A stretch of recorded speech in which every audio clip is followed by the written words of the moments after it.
Gracias. Tomen su lugar, hermanos. Vamos a dejar a los pequeñitos que salgan de este santuario. Y mientras salen los pequeñitos de manera reverente, quiero también, dar la bienvenida a todos nuestros hermanos que han regresado a la iglesia, a los que por razones de salud, de viaje o también de alguna otra situación no los veíamos. Sean bienvenidos, hermanos. Les hemos extrañado mucho y nos da gusto verles a todos nuevamente en el templo, en la casa del Señor. Quiero también, a manera de anuncio, pedirles a los hermanos de la iglesia que tratemos de no estar a la hora de las actividades de la iglesia, sea escuela dominical o especialmente en el culto de hora quieta como es este momento, de no estar platicando en pasillos, en salones, en el patio, en la cocina, en ningún lado, hermanos. Venimos con un propósito, adorar al Señor, ¿verdad? Y ese es el único objetivo que nos trae. Para platicar tenemos toda la tarde, toda la semana, teléfono, email, lo que usted quiera, ¿verdad? Facebook, todo, pero en estos momentos y en este tiempo es para venir a lo que estamos, hablar de la palabra del Señor, adorar al Señor. Les pido por favor que consideren eso, hermanos. Muchas gracias. Bueno, hermanos, tengan su Biblia abierta en ese pasaje que habíamos leído de Hechos capítulo 5, porque yo voy a leer los versículos que restan, los versículos 34 al 42 para completar la idea del mensaje. Voy a leer Hechos 5, 34 al 42 en voz alta. Ustedes sigan la lectura con su mirada. Dice la palabra de Dios, o sigue diciendo: Entonces, levantándose en el concilio un fariseo llamado Gamaliel, doctor de la ley, venerado de todo el pueblo, mandó que sacasen fuera por un momento a los apóstoles.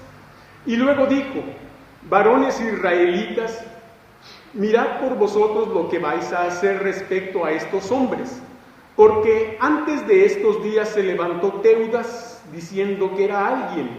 A este se unió un número como de 400 hombres, pero él fue muerto y todos los que le obedecían fueron dispersados y reducidos a nada. Después de este se levantó Judas el Galileo en los días del censo y llevó en pos de sí a mucho pueblo.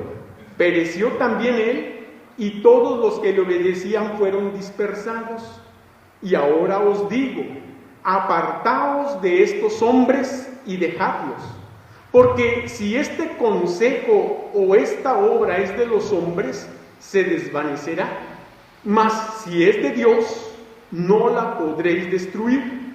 No seáis tal vez hallados luchando contra Dios. Y convinieron con él, y llamando a los apóstoles, después de azotarlos, les intimaron que no hablasen en el nombre de Jesús, y los pusieron en libertad. Y ellos salieron de la presencia del concilio gozosos de haber sido tenidos por dignos de padecer afrenta por causa del nombre, y todos los días en el templo y por las casas no cesaban de enseñar y predicar a Jesucristo. Bueno, como ya nuestra hermana Drusi hizo la oración por la predicación, vamos a pasar directamente a el desarrollo de este sermón. El título del mismo es El gobierno del poder supremo. El gobierno del poder supremo. A inicios o a principios del mes, el gobierno del poder supremo de los Estados Unidos mexicanos, el ciudadano presidente licenciado Enrique Peña Nieto, rindió su primer informe sobre el estado que guarda la nación. Y al igual que todos los informes presidenciales y gubernamentales pasados, se sigue confirmando que México avanza, que México crece, que México es libre, que México vive en paz, que México es seguro, etcétera, etcétera. Pareciera ser el mismo informe que año tras año se pasan de manos unos a otros los jerarcas políticos para ser leído y para tratar de convencernos de que México es el gran país que los mexicanos no vemos. Sin importar el tiempo o la nación, el gobierno del poder supremo a lo largo de la historia se ha enseñoreado injustamente de sus gobernados. Y esto es lo que Cristo afirmó cuando dos de sus discípulos manifestaron esta misma ambición política y querían uno sentarse a la derecha y otro a la izquierda en la gloria del Señor. Cristo les dijo: sabéis que los gobernantes de las naciones se enseñorean de ellas y los que son grandes ejercen sobre ellas potestad. Como vemos, siempre ha existido la injusticia de los gobernantes humanos, quienes olvidan o ignoran que Dios ha permitido las leyes civiles y su cabal cumplimiento por los gobernantes en turnos de cada país. Porque también dice la Escritura allá cuando Pablo escribe a los romanos, porque no hay autoridad sino de parte de Dios, y las que hay por Dios han sido establecidas. Por esta razón, hermanos, por esta razón afirmamos que el gobierno del poder supremo universal es el de Dios. Dice el Salmo 24:1: de Jehová es la tierra y su plenitud, el mundo y los que en él habitan. Por esta razón nuestra lectura ofrece 4 aspectos del gobierno del poder supremo para el pueblo de Dios. Veámoslos, hermanos. Ahí están en nuestro pasaje que acabo de leer. Y vamos a decir, hablando del primer aspecto, que el gobierno del poder supremo infunde su temor para protección de sus hijos. Sí, repito, el gobierno del poder supremo infunde su temor para la protección de sus hijos. Hermanos, ciertamente nosotros tenemos un gobierno que en esta ocasión está en México, está representado por el partido, por el PRI, ¿verdad? El Partido Revolucionario Institucional. Y en diferentes estados habrá otro color de partido o de bandera. Pero realmente, hermanos, no nos podemos nosotros atener a ese gobierno. Porque claro está que no están viendo por el bien de la nación y del pueblo, sino por el bien de ellos y de sus partidos. Por esta razón, qué importante es entender que el gobierno del poder supremo de Dios infunde su temor para protección de sus hijos.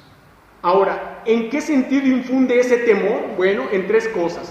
Infunde su temor mediante magistrados que conocen básicamente la ley divina. Versículo 34 dice en su primera parte: entonces levantándose en el concilio un fariseo llamado Gamaliel, doctor de la ley. Hasta allí. Aquí sí tenemos literalmente no alguien que conocía básicamente, sino conocía perfectamente la ley de Dios.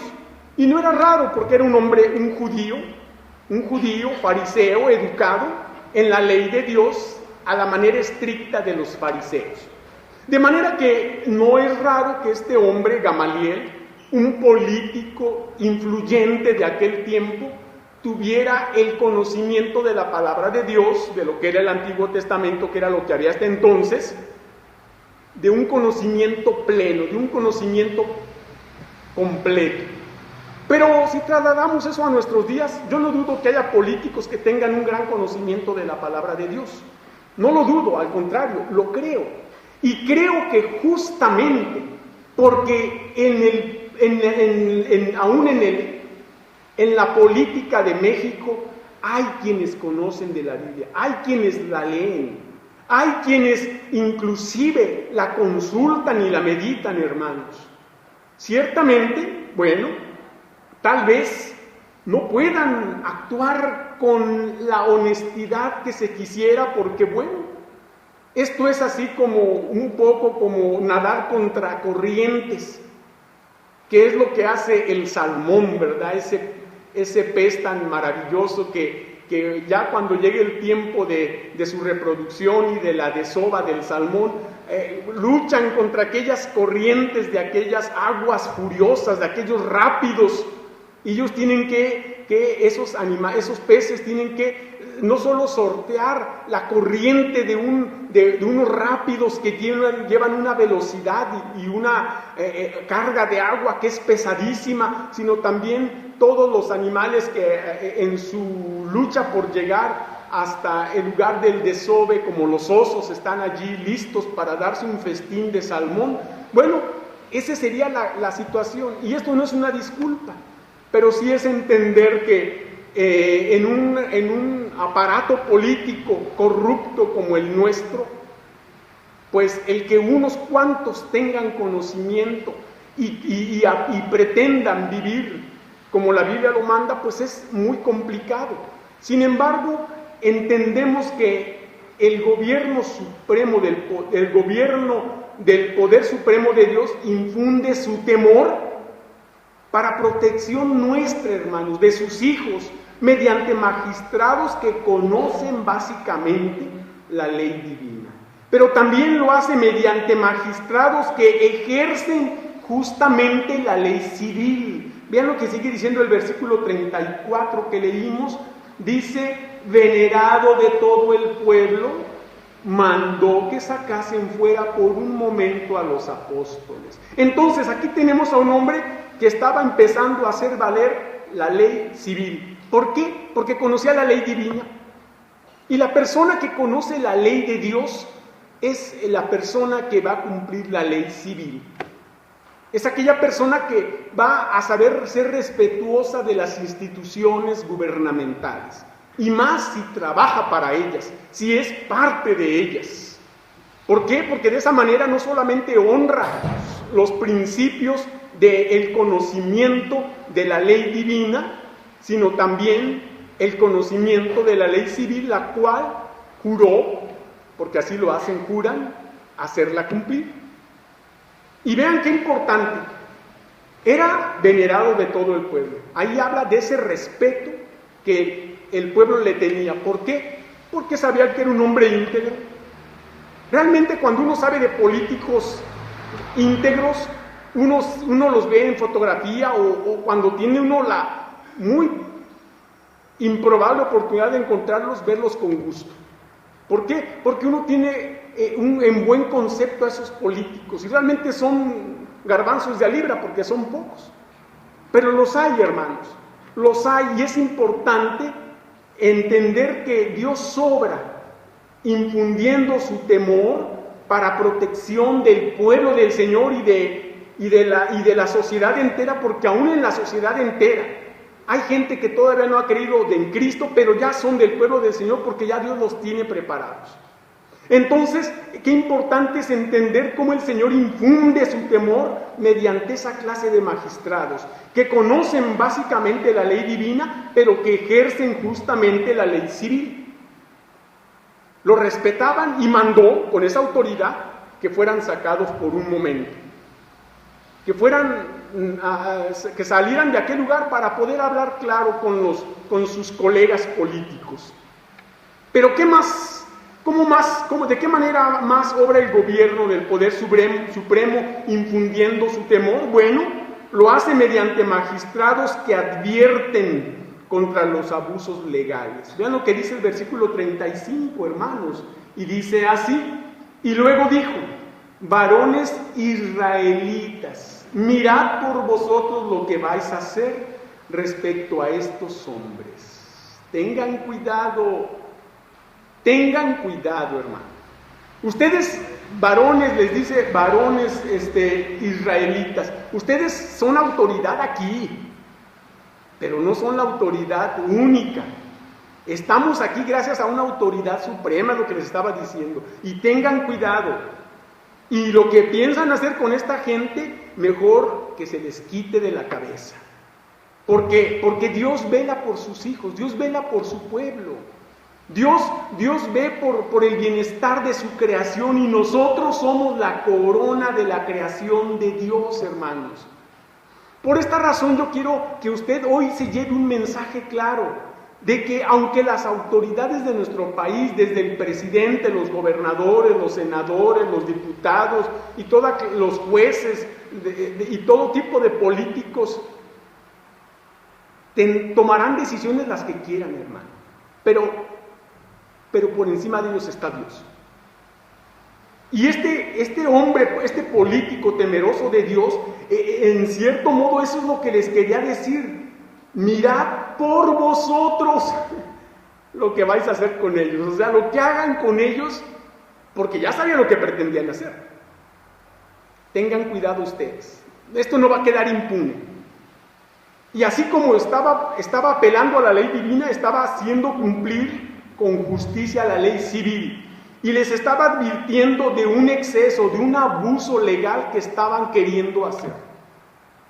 Y créame que en la política hay gente que conoce de la palabra de Dios. Hay gente que tiene la Biblia. Hay gente culta que la lee. Y hay gente a la que Dios le está hablando a su corazón. Y que está entendiendo esto.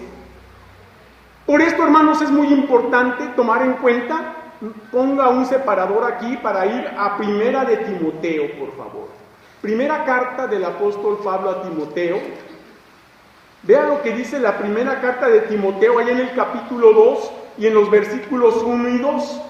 Primera Timoteo 2, 1 y 2 dice así: exhorto ante todo a que se hagan rogativas, oraciones, peticiones y acciones de gracias por todos los hombres, por los reyes y por todos los que están en eminencia, para que vivamos quieta y reposadamente en toda piedad y honestidad. Y sigo leyendo, dice, porque esto es bueno y agradable delante de Dios nuestro Salvador, el cual quiere que todos los hombres sean salvos y vengan al conocimiento de la verdad.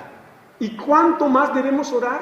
No solamente para que los políticos hagan eso que dice, acabamos de leer, orar por ellos, para que Dios hable a sus corazones, para que el Espíritu Santo les redarguya de lo malo, de los abusos legales y también de cumplir la ley. Pero sobre todo de que un día sean salvos, de que un día realmente el presidente de nuestro país, el gobernador de este estado y de los demás estados, lleguen al conocimiento de la verdad. Yo no dudo de que serán religiosos, pero yo también sé que la gran mayoría, por más religiosos que sean, están equivocados. Y ya vemos cómo muchos de ellos son rateros, y cómo muchos de ellos infringen la ley y la impunidad no les toca porque tienen una protección legal que ya el fuero político los defiende de lo malo que hagan. Ojalá todos nos dieran ese fuero, ¿verdad? ¿Por qué no más ellos? ¿Por qué no más ellos? Ellos son los primeros en no solo hacer cumplir la ley, sino en cumplirla. Miren, hermanos, y esto que dice Pablo, que oremos por los reyes y por todos los que están en eminencia, para que vivamos quieta y reposadamente en toda piedad y honestidad, es la manera en la que el gobierno del poder supremo de Dios puede infundir su temor en los políticos para protección nuestra. Debemos orar más, hermanos, por nuestros líderes políticos. Yo no sé si ya sabe usted que se quiere grabar con impuesto. Hasta las cosas como placeres, si usted va al teatro, si usted va al estadio, si usted va a un restaurante, si usted ya van a cobrar impuestos hasta para el cine, ya quieren cobrar impuestos en la educación, en el pago de la escuela, quieren cobrar con impuesto todo. Bueno, yo digo que estos son excesos legales. Yo digo que son excesos legales. Y ellos alegan que hace falta dinero, pues hay que decirles, no se lo roben, nada más, ¿verdad? No se lo roben, nada más úsenlo para lo que el pueblo pagamos los impuestos, que ya de por sí casi todo tiene impuesto. Todo lo que usted compra hasta en la tiendita esa de la esquina, ya está usted pagando un impuesto. De manera que esto, hermanos, es importante estar orando por las autoridades legales, civiles, ¿verdad? De manera que hemos dicho en primer lugar, o el primer aspecto del gobierno del Poder Supremo, que este poder infunde su temor para protección de sus hijos. Vamos a ver el segundo aspecto y diremos que el gobierno del Poder Supremo permite la soberbia para enseñanza a sus hijos. Y volvamos allá a Hechos 5, para ver 4 aspectos en relación a esto de la soberbia. ¿Por qué Dios permite la soberbia? Bueno, algo quiere que aprendamos nosotros, sus hijos.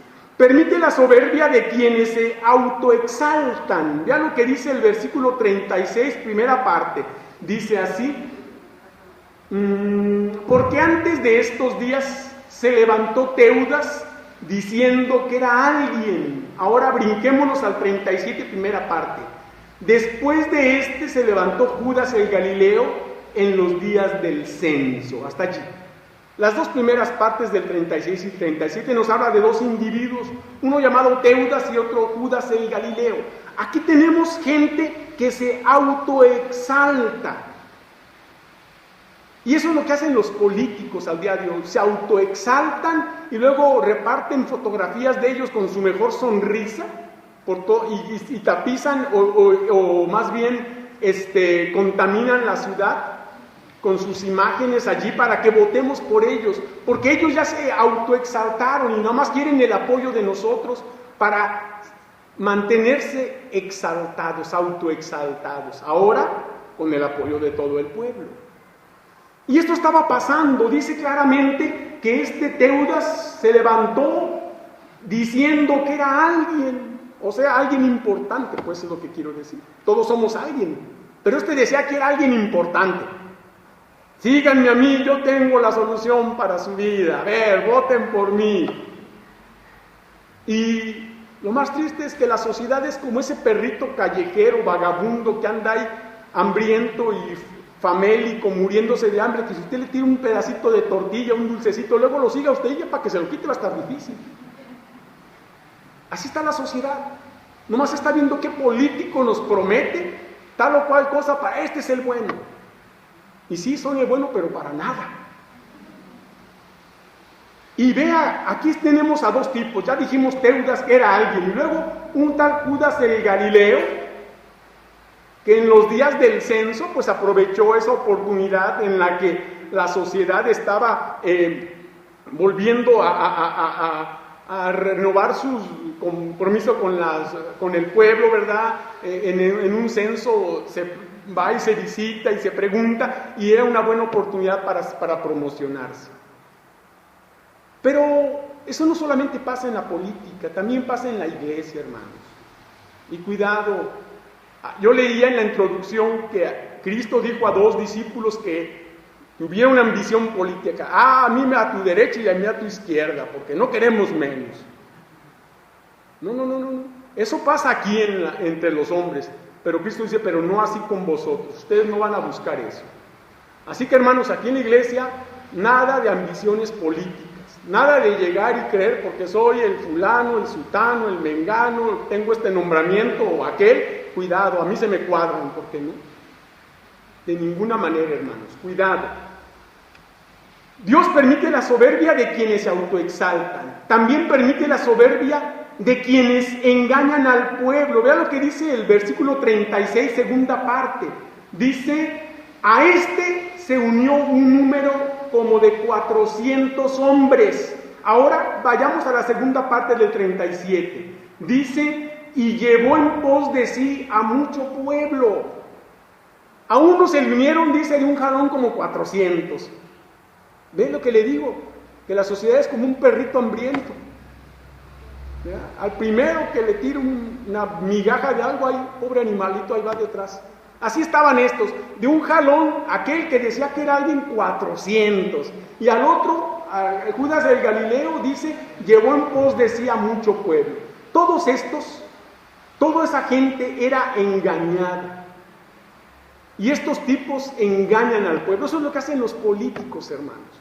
Cada sexenio, cada tiempo de elecciones, nos engañan y nos engañan y nos engañan.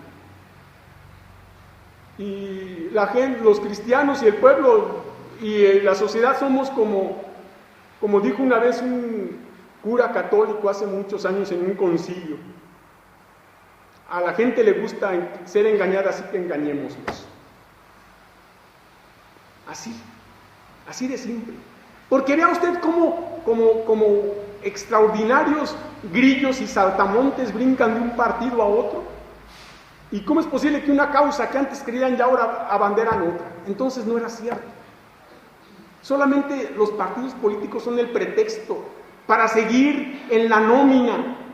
Ya lo dijo un expresidente: vivir fuera del presupuesto es vivir en el error.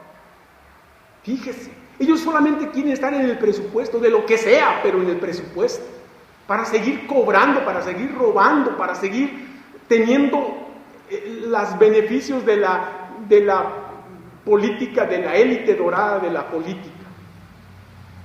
De manera, hermanos, que hay que tener cuidado. Pero Dios permite esta soberbia, no solo de quienes se autoexaltan, también de quienes engañan al pueblo. También permite la soberbia de quienes, además, fíjese, tendrán un final terrible. Vean lo que dice el versículo 36 en su tercera parte. Versículo 36 dice: pero él fue muerto. Hasta allí. Pero él fue muerto. Ahora 37, tercera parte. Pereció también él. Hasta allí. Teudas fue muerto. Judas el Galileo pereció también. A esta gente que engaña a la sociedad, que se vale de la sociedad, que exprimen a la sociedad cruelmente, ellos tendrán un final terrible. Había un comentarista, bueno, era un comentarista que ya no sé si salga. Yo hace mucho veía los noticieros de aquí de Guadalajara, el del Canal 4 de Televisa, y por las noches me gustaba ver el noticiero ya que llegaba de mis actividades, y me gustaba ver a un comentarista.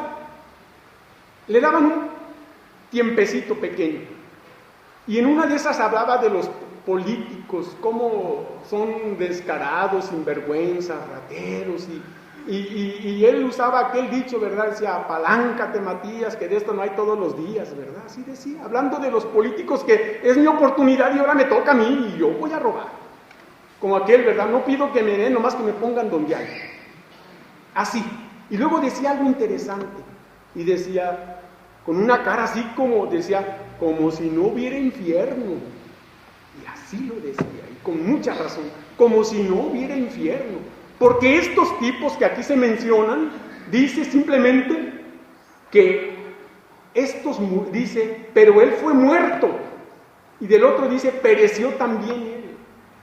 Y en el tono en que lo dice y en el contexto en que lo está diciendo, está refiriéndose a un final terrible, un final desdichado en el infierno, porque era gente engañadora, porque era gente que solamente estaba usando al pueblo para su provecho personal.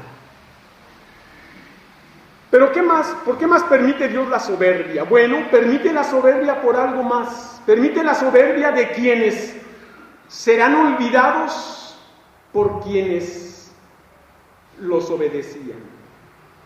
Sí, permite la soberbia de quienes serán olvidados por quienes los obedecían. La parte final de los dos versículos dice, el 36, dice, y todos los que le obedecían fueron dispersados y reducidos a nada. Parte final del versículo 37 dice, y todos los que le obedecían fueron dispersados. Cuando las cosas son de los hombres, así terminan, hermanos. Terminan mal. Porque lo que mal empieza, ¿qué? Mal acaba. Por eso es importante que lo que empecemos sea el Dios el que lo empieza. Y si algo hemos empezado para Dios, acabémoslo y no lo terminemos, porque nosotros no tenemos el derecho de terminar lo que Dios ha empezado en nosotros, sea la salvación, sea un cargo en la iglesia, sea una responsabilidad que yo me comprometí con Dios. En el momento en que yo actúo como si fuera Dios y dejo una responsabilidad, un cargo, un nombramiento o lo que sea, yo estoy actuando como los hombres. Porque si yo, en el nombre de Dios, comencé algo, dice la Biblia que el que en nosotros comenzó la buena obra la perfeccionará. No se refiere solo a nuestra vida, se refiere a todo lo que hagamos por medio de nuestra vida para el Señor. Pero hablando de esto, de la soberbia, vayamos a 2 versículos, vayamos a Proverbios 16, 18 primero. Proverbios 16, 18. Vea lo que dice este importante pasaje. Proverbios 16, 18 dice: antes del quebrantamiento es la soberbia, y antes de la caída, la altivez de espíritu. Proverbios 16, 18, lo repito. Antes del quebrantamiento es la soberbia, y antes de la caída, la altivez de espíritu. Ahora vayamos a Proverbios 18, 12, que dice algo muy parecido. Proverbios 18, 12 dice: antes del quebrantamiento se eleva el corazón del hombre, y antes de la honra es el abatimiento. ¿Qué le parece? Por estas razones que Cristo decía, o que la palabra del Señor dice, que el que se ensalza será humillado, y el que se humilla será ensalzado. Y por eso hemos visto en el segundo aspecto, hablando del gobierno del poder supremo. Vamos a ver en el tercer aspecto, y volvamos ahí a Hechos 5, por favor. Y vamos a ver el tercer aspecto, y diremos que el gobierno del poder supremo realiza su justicia para confianza de sus hijos. Realiza su justicia para confianza de sus hijos. Sí, aunque nosotros veamos estas injusticias del gobierno humano, no olvidemos que Dios está obrando. No olvidemos que Dios está permitiendo esto por alguna razón. Tal vez dándoles a ellos la oportunidad de arrepentimiento, y a nosotros la oportunidad de confiar en el Señor, a pesar del abuso de la gente. Como yo decía al principio, no podemos esperar de los políticos algo bueno, claro que no, pero del Señor sí. Y por esta razón el Señor realiza su justicia para confianza de sus hijos. ¿En qué forma realiza su justicia? 4 cosas. Tenga su Biblia lista aquí. En primer lugar, realiza su justicia frustrando el consejo humano. Versículo 38.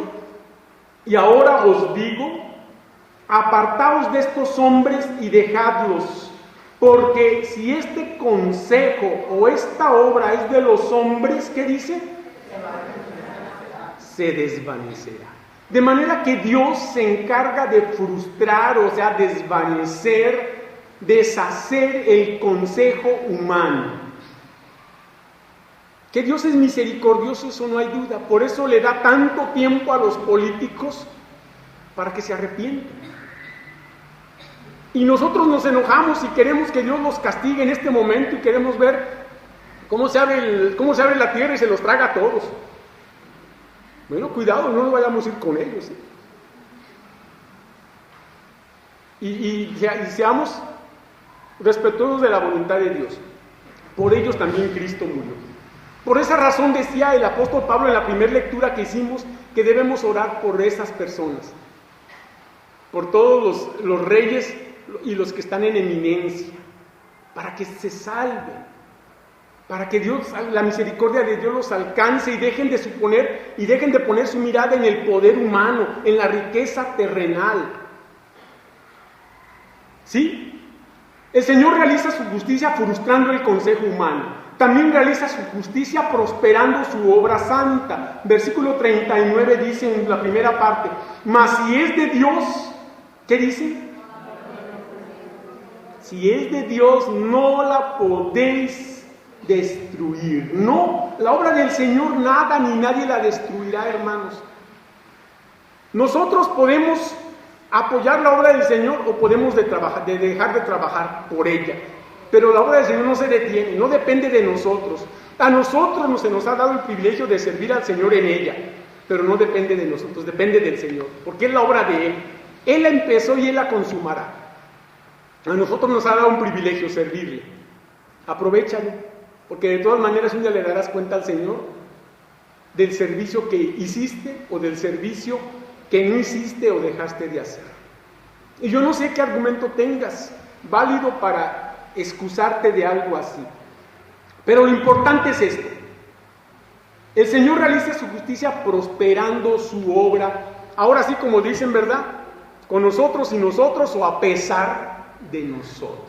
Él prospera su obra.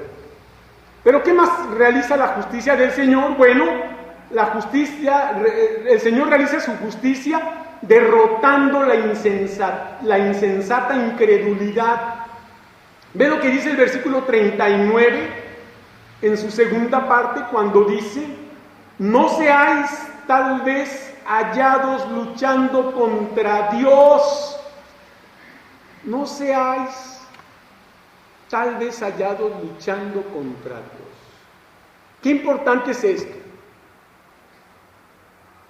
Cristo dijo que el que no es conmigo, contra mí es. Y dijo que el que no recoge conmigo, desparrama. ¿En cuál lado estás tú? ¿Estás con el Señor o estás en contra del Señor? ¿Estás atando para el Señor o estás desparramando contra el Señor? Piénsalo. Porque el solo hecho de venir al templo no creas que te hace ya salvo y un hijo de Dios en perfectas condiciones. Piénsalo. Dice claramente este pasaje, porque estamos leyendo y dice: no seáis tal vez hallados luchando contra Dios. Y luego sigue diciendo el versículo 40 en su primera parte: y convinieron con él. Y brinquémonos hasta la parte final del versículo 40, cuando dice: y los pusieron en libertad. Así es como Dios derrota la insensata incredulidad de aquellos que luchan contra Dios. Es mejor luchar con Dios y no contra Dios. Por eso, cuando Jacob luchaba con aquel ángel y le decía: no te dejaré hasta que me bendigas, y dice la palabra de Dios que luchó con Dios. No dice que luchó contra Dios. Vaya ese pasaje, dice: porque has luchado con Dios y has vencido. Cuando luchamos con Dios venceremos. Si luchamos contra Dios, vamos a fracasar, vamos a perder. Y así es la forma en que el Señor realiza su justicia, derrotando la insensata incredulidad de aquellos que luchan contra Dios. Pero ¿de qué otra manera el Señor realiza su justicia? Bueno, la realiza motivando la convicción cristiana. Vea lo que dice el versículo 40. Vea lo que dice. ¿Estamos? Y convinieron con él. Y llamando a los apóstoles, después de felicitarlos, ¿dice eso? Yo creí que decía felicitarlos. Dice: después de azotarlos, vea, les intimaron, o sea, les amenazaron que no hablasen en el nombre de Jesús. Esto, hermanos, esto es para la motivación, para motivar la convicción del cristiano. La Biblia no dice que nos van a felicitar, la Biblia no dice que nos van a aplaudir, la Biblia no dice que nos van a recibir en donde quiera con los brazos abiertos. Dice que tenemos todo en nuestra contra, pero que eso nos debe motivar la convicción cristiana. A Cristo le hicieron lo mismo, a los apóstoles igual, vea, los azotaron. Y no crea que se quitaron un cinturón. Eran unos azotes de dar miedo, hermanos. Aquellos desgarraban la carne. Y siempre eran 40 azotes menos uno. Así que de rigor fueron 39, pero siempre le echaban el pilón a aquellos tipos. Así que imaginen, nosotros no hemos sufrido esas cosas, hermanos, y nos desanimamos por tonterías y nimiedades de niños. Yo digo, ¿realmente somos cristianos o no? ¿Somos creyentes de corazón o no? Dice la Escritura: aún hemos luchado hasta la sangre, hasta dar nuestra vida. No lo hemos hecho y a veces ya estamos con los brazos colgando, ya estamos desanimados, ya no queremos seguir adelante. Pues entonces, ¿estamos jugando o qué? Ahora, mire, hablando de esta justicia que el Señor realiza, vayamos por favor a Juan 17. Juan 17, por favor. Aquí vamos a encontrar un pasaje básico. Juan capítulo 17 es ese capítulo donde el Señor hace una oración de intercesión, la oración vicaria de Cristo. Vea lo que dice Juan 17 a partir del versículo 14. Dice así: yo les he dado tu palabra y el mundo los aborreció, porque no son del mundo, como tampoco yo soy del mundo. No ruego que los quites del mundo, sino que los guardes del mal. No son del mundo, como tampoco yo soy del mundo.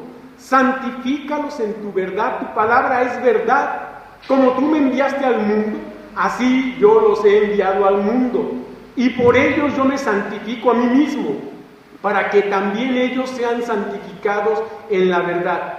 Mas no ruego solamente por estos, sino también por los que han de creer en mí por la palabra de ellos. Ve, hermano, la justicia, lo que realiza la justicia de Dios, no solamente nos protege. Eso no quiere decir que no vamos a pasar afrentas. Quiere decir que en medio de las adversidades el Señor nos protegerá.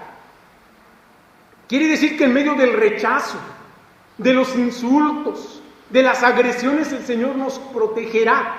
Pero que estamos aquí, hermanos, para que la justicia de Dios se realice. ¿Cuál es esa? La salvación de los pecadores, como un día el Señor nos salvó a nosotros. Y el Señor desde aquel tiempo, en aquella oración intercesoria, dice la Biblia que el Señor está a la diestra del Padre y que desde allá intercede, sigue intercediendo por nosotros, hermanos. No para que vengamos el domingo nomás a estar aquí contentos, o no sé, está contento o triste, pero para que estemos nomás aquí. Es para que ganemos el alma de las personas, de sus conocidos, de sus vecinos, de sus familiares, y que lleguen a la iglesia y se congreguen y se unan al pueblo del Señor. No ruego solamente por esto, sino por los que han de creer en mí por la palabra de ellos. ¿Cuántos? ¿Cuántos han creído en el Señor por tu palabra, por lo que les has hablado, por tu testimonio? ¿Cuántos? ¿Cuántos? Ninguno se presentará delante de mí con las manos vacías. Si el Señor te llamara el día de hoy a su presencia, ¿tus manos estarían vacías? ¿O cuántas almas Dios te ha usado para ganar para Cristo? Ahí está la justicia del Señor, ¿sí? Que a pesar del sufrimiento, después de azotarles, dice, los amenazaron, y aún así, eso en vez de desanimarlos, más los animó. Y eso debemos hacer, hermanos, ante las adversidades, ante los problemas, ante las críticas. No nos desanimemos, hermanos, sino entonces, ¿qué palabra del Señor estamos viviendo? Pero volvamos a Hechos 5 para ver por último que el gobierno del poder supremo consuma la victoria para compromiso de sus hijos. Sí, Dios concede la victoria, es el que da la victoria para que nos comprometamos cada vez más con Él. Saber que la victoria es de Cristo y que Él nos da esa victoria y nos la hace extensiva a nosotros. ¿En qué aspecto consuma la victoria? Tres cosas. Nuevamente ahí en Hechos 5, por favor, y decimos tres cosas. Consuma la victoria dándonos la seguridad de la libertad. Vean lo que dice el versículo 41, primera parte. Y ellos salieron de la presencia del concilio, o sea, salieron libres. Salieron libres, dice claramente y los pusieron en libertad, dice el versículo 40, parte final, y ellos salieron de la presencia del concilio, libres. Sí, hermanos, el Señor nos consuma la victoria dándonos la seguridad de la libertad. Cristo ya nos libertó, hermanos. Ahora el Señor, una vez que nos ha libertado, Él hace que esa libertad sea en todos los aspectos de la vida. Le voy a leer 2 pasajes impresionantemente hermosos. Escuchen. Y conoceréis la verdad, y la verdad os hará libres. Así que, si el Hijo os libertare, seréis verdaderamente libres. Y hermanos, aún Pablo preso dijo que aunque él estaba preso, el Evangelio no. Que aunque él estaba encadenado, la palabra de Dios no. Y vaya que Pablo estuvo preso como Cristo, como los discípulos, injustamente. De manera que aún ahí en la prisión eran libres. Cuando yo iba a la penal a predicar la palabra de Dios, aquellos más de 3 años que estuve yendo, empecé a ir por un solo individuo, por un solo preso, y cuando yo ya dejé de ir porque las cosas se complicaron mucho para mí, ya era un grupo de cosa de 60, 70 internos, de los cuales la mayoría, no digo que todos, pero la mayoría ya eran salvos. Y yo les decía siempre estas palabras: ustedes ya son libres espiritualmente, humanamente y legalmente o conforme a la ley están pagando un delito que hicieron. Y la Biblia dice que lo que el hombre sembrar, eso va a cosechar. Están pagando, esta es la consecuencia de sus hechos. Pero ahora que se han entregado a Cristo, su alma ahora está libre.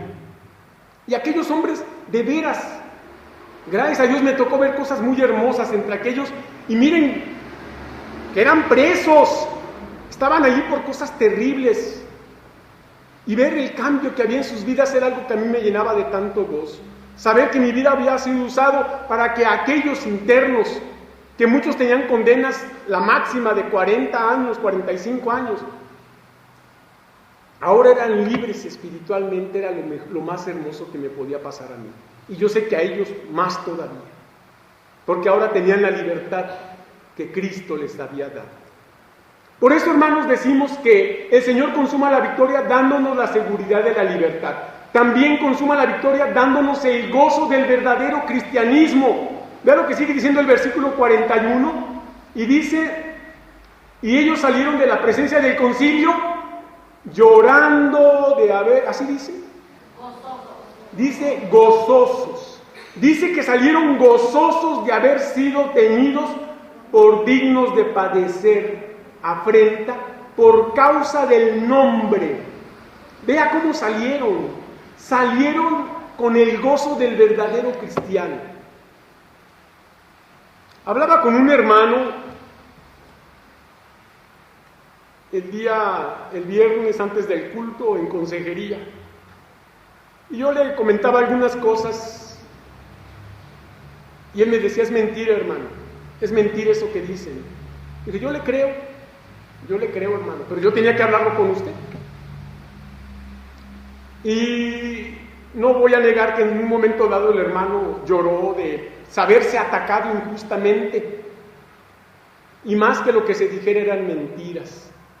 Y entonces le llevé a un pasaje allá en Mateo, un pasaje muy bonito, que es un pasaje que yo creo que todos, en momentos en que se nos ataque y se nos critique injustamente, debemos tomar en cuenta, ¿verdad? Porque este pasaje dice así: bienaventurados sois cuando por mi causa, o sea, por servirme a mí, os vituperen y os persigan y digan toda clase de mal contra vosotros. Y la clave está en la parte final: mintiendo. Yo le dije: hermano, siéntase bienaventurado. Usted está padeciendo por la causa de Cristo, ¿no le da gozo? En vez de sentirse triste, siéntase gozoso. Yo sé que a nadie nos gusta que nos critiquen o que hablen mal, y más si es mentira. Pero cuando eso pase, en vez de continuar ese juego del maligno y caer en la trampa, siéntase gozoso y dígale: gracias, Señor, porque eso que están diciendo es mentira. Gracias, Señor, porque por servirte soy el blanco de los ataques del diablo. Siéntase gozoso. Qué lástima que no todos los hermanos tomen este pasaje de la palabra de Dios, palabras de Cristo en cuenta y lo olviden y se ofendan y se entristezcan y se enojen y se desanimen y se vayan de la iglesia. Qué triste, qué triste. Pero es decisión de cada quien. La palabra de Dios la tenemos, la conocemos. El Espíritu Santo también. ¿Dónde está pues la madurez cristiana? ¿Dónde? ¿Dónde está pues? Me pregunto. ¿Qué más diremos? Bueno, el Señor consuma la victoria, además dándonos la fidelidad del siervo cumplido. Versículo 42 de Hechos 5 dice, y todos los días, fíjense, y todos los días, no nomás el domingo a las 12, todos los días, dice, en el templo y por las casas no cesaban de enseñar y predicar a Jesucristo. Todos los días. El gozo o la fidelidad del siervo cumplido. En una ocasión Cristo dijo unas palabras impresionantes en el Evangelio de Mateo. Las voy a encontrar y se las voy a leer, no quiero que las busque. Vea lo que dice Cristo allá en Mateo 24, pero vea lo que dicen estos versículos. ¿Quién es pues el siervo fiel y prudente, al cual puso su Señor sobre su casa para que les dé el alimento a su tiempo?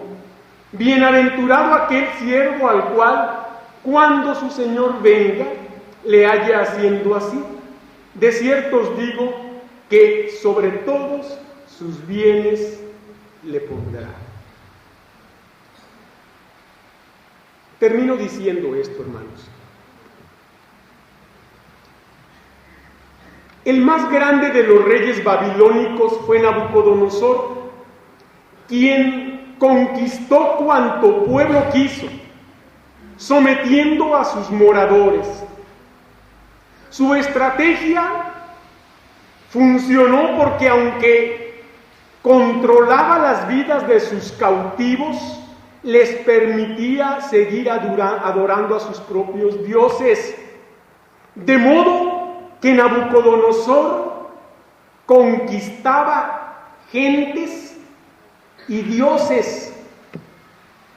Pero esto cambió cuando por voluntad divina conquistó a Judá, enfrentándose entonces al único Dios verdadero, gobernante del universo, y quien así como lo exaltó, luego lo humilló hasta la locura y haciéndolo vivir como una bestia del campo.